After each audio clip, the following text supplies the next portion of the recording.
तो कैसे हैं आप लोग? आई होप आप सब अच्छे होंगे। इस वीडियो में हम लोग क्लास 8 से सामाजिक, आर्थिक एवं राजनीतिक जीवन किताब का अध्याय 8 पढ़ने वाले हैं, जिसका नाम है खाद्य सुरक्षा। तो इस वीडियो में हम लोग इस अध्याय का प्रश्न उत्तर हल करेंगे। तो देखते हैं कि अभ्यास का कौन कौन सा प्रश्न उत्तर दिया हुआ है। तो देखिए, अभ्यास के प्रश्न: ऐसे कौन से लोग हैं जो खाद्य सुरक्षा से सर्वाधिक लाभान्वित हो सकते हैं? खाद्य सुरक्षा से सर्वाधिक लाभान्वित हो सकते हैं। तो इस तरह का कितना 9 प्रश्न दिया हुआ है। तो देखिए, उत्तर लिखेंगे: जिनके पास रोजगार नहीं है और न ही कोई राशन कार्ड है।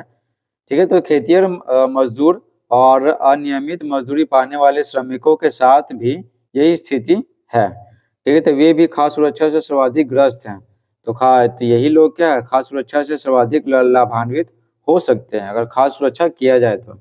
ठीक है, अगला देखिए, राशन की दुकान होना क्यों जरूरी है, समझाइए। तो देखिए, सरकार तो हर घर घर घर स्वयं जाकर सबको राशन नहीं पहुंचा सकती। ठीक है, सरकार थोड़ी जाएगी घर घर राशन पहुंचाएगी।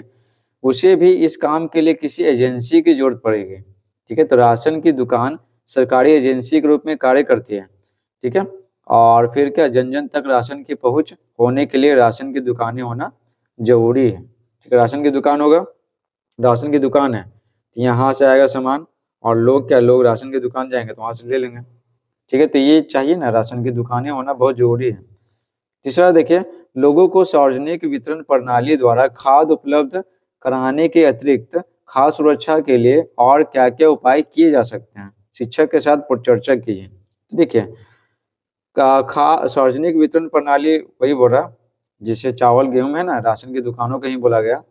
तो खाद्य सुरक्षा उपलब्ध कराने के लिए सरकार तमाम लोगों को, विशेषकर है ना बेरोजगारों को लक्ष्य बनाकर उन्हें उचित रोजगार दिलाकर उन्हें खाद्य सुरक्षा प्रदान कर सकती है। ठीक है, तो राशन तो उपलब्ध करा ही रही है, साथ में खरीदने के लिए ना, सामान खरीदने के लिए पैसा चाहिए, तो पैसा के लिए रोजगार चाहिए, उनको रोजगार उपलब्ध कराना चाहिए, फैक्ट्रियां लगानी चाहिए जगह जगह। साथ ही बाजार पर नियंत्रण कर खाद्य वस्तुएं उचित दर पर आम लोगों को उपलब्ध कराने से भी यह काम हो सकता है। और बाजार पर नियंत्रण करना चाहिए। ठीक है, जैसे मान लेते हैं कि दाल है। ठीक है, दाल की संख्या है ना, दाल की जो मात्रा है बाजार में बहुत कम हो जाती है ना, तो दाल क्या होता है, महंगा मिलने लगता है। ठीक है, दाल महंगा मिलने लगता है, तो सरकार को क्या करना चाहिए कि दाल मंगा लेना चाहिए मार्केट में, तो मार्केट में दाल रहेगा तो संख्या कम नहीं होगा, तो जिसके कारण क्या है, इसका दाम है ना, इसका दाम क्या हो जाएगा, घट जाएगा। ठीक है, तो ये बात है। तो बाजार पर नियंत्रण कर खाद्य वस्तुएं ना उचित दर पर आम लोगों को उपलब्ध कराने से भी यह काम हो सकता है। आगे देखिए, खाद्य सुरक्षा से आप क्या समझते हैं? खाद्य सुरक्षा से आप क्या समझते हैं, यह सभी लोगों के लिए क्यों जरूरी है? तो ये उत्तर लिखेंगे। देखिए, लोगों को अपना जीवन यापन करने के लिए जरूरी राशन मिले, इतनी क्रय शक्ति यानी खरीदने की शक्ति है ना उनकी हो कि वे अपने परिवार के लिए राशन खरीद सकें। ठीक है, उनमें इतना है ना, उनमें इतना पैसा होना चाहिए, क्रय शक्ति यानी खरीदने की शक्ति होनी चाहिए कि वो अपने परिवार के लिए राशन खरीद सकें। ठीक है, तो बाजार से खरीद सके या राशन दुकान से, इसी को खाद्य सुरक्षा कहते हैं। ठीक है, यह सभी, तो बोला गया कि यह सभी लोगों के लिए क्यों जरूरी है, तो देखिए, यह सभी लोगों के लिए बेहद जरूरी है। बिना खाद्य पदार्थ के वे जी कैसे पाएंगे, बिना खाना के कोई कैसे जी सकता है।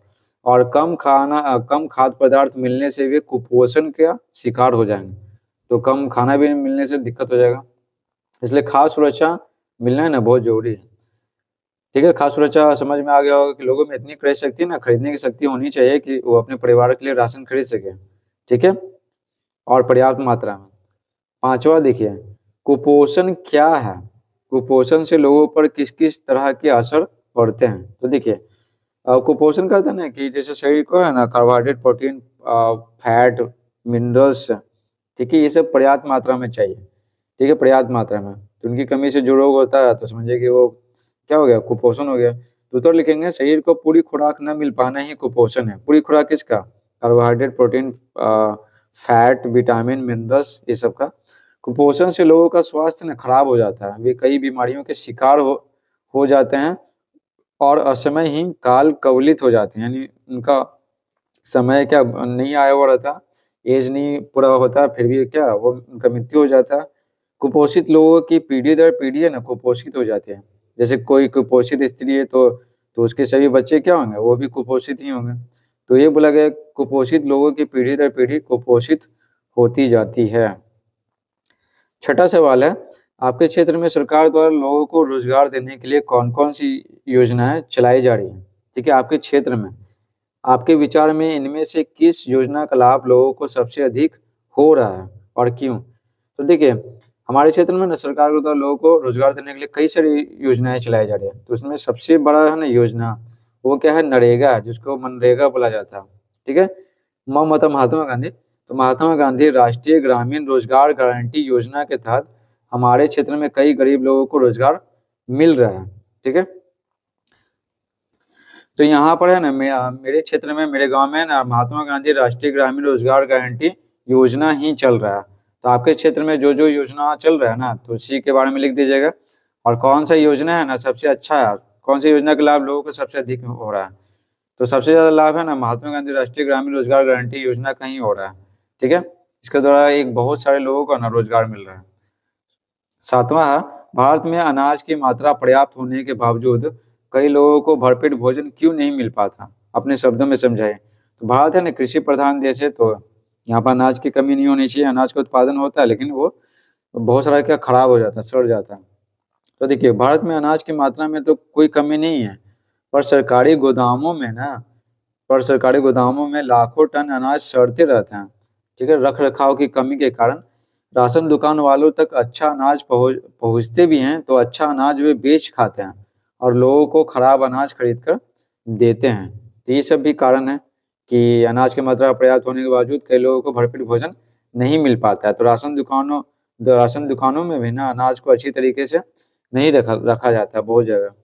ठीक है, आठवां है, सार्वजनिक वितरण प्रणाली क्या है, एक उदाहरण देकर समझाइए। तो देखिए, सरकार द्वारा राशन दुकानों के माध्यम से लोगों तक सस्ती दर पर अनाज उपलब्ध करवाना सार्वजनिक वितरण प्रणाली कहलाता है। तो सरकार द्वारा क्या किया जाता है, सरकार राशन दुकानों में अनाज भेजती है और राशन दुकानों से ये लोगों तक पहुंचता है और बहुत कम कीमत पे अनाज उपलब्ध कराया जाता है। तो यही है सार्वजनिक वितरण प्रणाली। ठीक है, नौवां प्रश्न है, भारत में अपनाए जाने वाली सार्वजनिक वितरण प्रणाली में किस प्रकार की समस्याएं हैं? आपके विचार में इन्हें हल करने के लिए क्या करना चाहिए? तो देखिए, किस प्रकार की समस्याएं हैं? तो भारत में अपनाई जाने वाली सार्वजनिक वितरण प्रणाली के साथ बड़ी समस्याएं हैं। क्या समस्या? सरकार द्वारा सरकारी गोदामों से राशन दुकान तक अनाज समय पर पहुंचाने की व्यवस्था होनी चाहिए। लेकिन राशन कभी आता है, कभी नहीं आता, कभी देर से आता है।